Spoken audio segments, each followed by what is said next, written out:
క్రోడీకరించబడ్డాయి అని చెప్పి నేను చెప్పడం జరిగింది.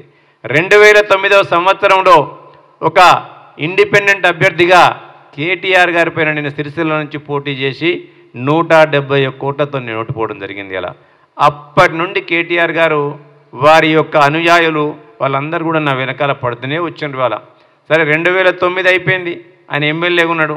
తర్వాత 2014లో పోటీ చేసిన తర్వాత తెలంగాణ రాష్ట్రం వచ్చిన తర్వాత మంత్రి అయిండు. అప్పుడు కూడా వదిలిపెట్టలే.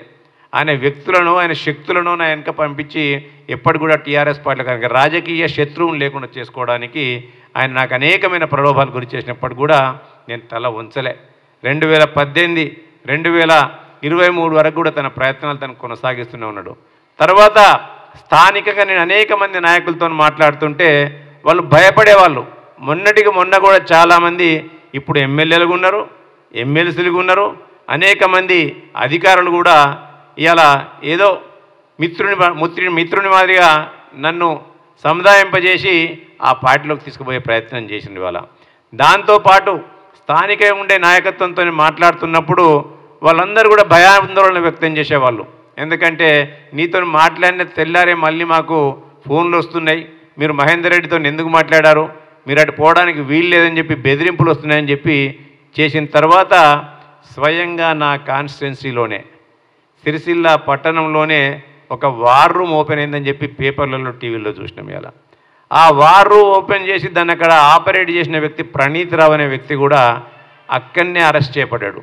కాబట్టి ఈ సంఘటనలన్నీ కూడా అక్కడ రాజకీయ శత్రువు నేనే.